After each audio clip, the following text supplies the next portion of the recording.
पाकिस्तान में train hijack, Jafar express पर BLA का हमला। पूरी कहानी 11 मार्च 2025 सुबह 6:30 बलूचिस्तान पाकिस्तान। पाकिस्तान में एक ट्रेन जिसमें सैकड़ों लोग सवार थे अचानक हाईजैक हो जाती है। हथियारबंद हमलावर ट्रेन में घुसते हैं, गोलियां चलती हैं, लोग चिल्लाते हैं और ट्रेन के अंदर अफरा तफरी मच जाती है। लेकिन यह हमला सिर्फ एक आतंकी घटना नहीं थी, बल्कि इसके पीछे छिपी थी एक बड़ी साजिश और एक बदले की कहानी जिसने पाकिस्तान सरकार को हिला कर रख दिया।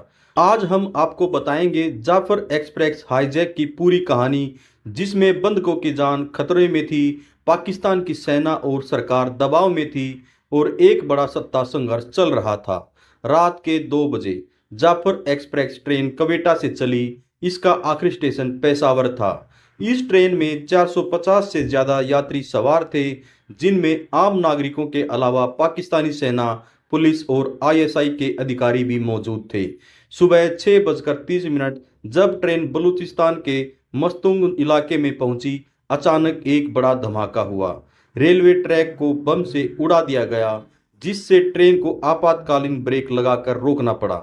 6:35 जैसे ही ट्रेन रुकी, 20-25 सशस्त्र हमलावर ट्रेन में घुस गए।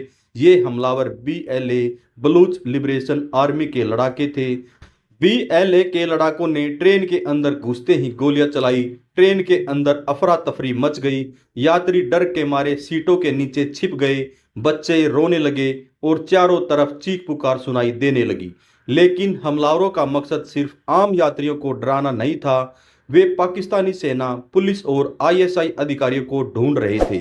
उन्होंने ट्रेन के हर डिब्बे की तलाशी ली और लगभग 120 लोगों को अलग कर लिया, जिनमें आईएसआई और सेना के अधिकारी, पुलिस और एटीएफ के जवान, सरकारी अफसर शामिल थे।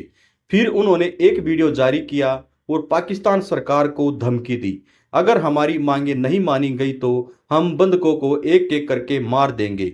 Baloch liberation army BLA Pakistan के बलूचिस्तान प्रांत में स्वतंत्रता की मांग कर रही है। उनका आरोप है कि पाकिस्तानी सेना बलूच लोगों पर अत्याचार कर रही है और उनके प्राकृतिक संसाधनों को लूट रही है। उन्होंने इस हमले के जरिए 3 बड़ी मांगे रखी। पाकिस्तान की सेना बलूचिस्तान से तुरंत बाहर निकले।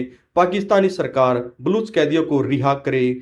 बलूचिस्तान को स्वतंत्र देश के रूप में मान्यता दी जाए। इस हमले के बाद पाकिस्तान में हड़कंप मच गया। प्रधानमंत्री ने आपातकालीन बैठक बुलाई। सेना को हाई अलर्ट पर रखा गया। बलूचिस्तान में मोबाइल और इंटरनेट सेवाएं बंद कर दी गई।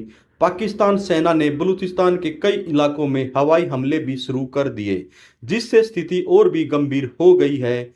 लेकिन बड़ा सवाल ये था, अगर सेना ऑपरेशन करती है तो बंधकों की जान खतरे में पड़ सकती है।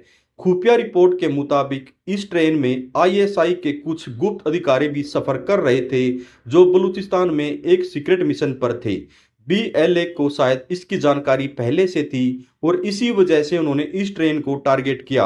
अब पाकिस्तान की सरकार 2 बड़े संकटों में फंस गई थी। अगर वे हमला करते हैं तो बंधकों की मौत हो सकती है। अगर वे आतंकवादियों से समझौता करते हैं तो उनकी ताकत और बढ़ जाएगी।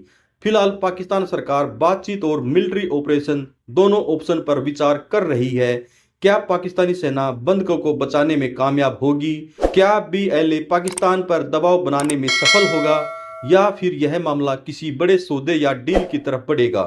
क्या यह हमला पाकिस्तान सरकार की नीतियों की नाकामी दर्शाता है? क्या बलूचिस्तान को अलग देश बनना चाहिए? अपने विचार कमेंट में बताएं और वीडियो को लाइक व शेयर करें। ऐसे ही सच्ची क्राइम स्टोरीज के लिए हमारे channel crime story by AJ को सब्सक्राइब जरूर कर लें। नमस्कार, धन्यवाद, जय हिंद, जय भारत।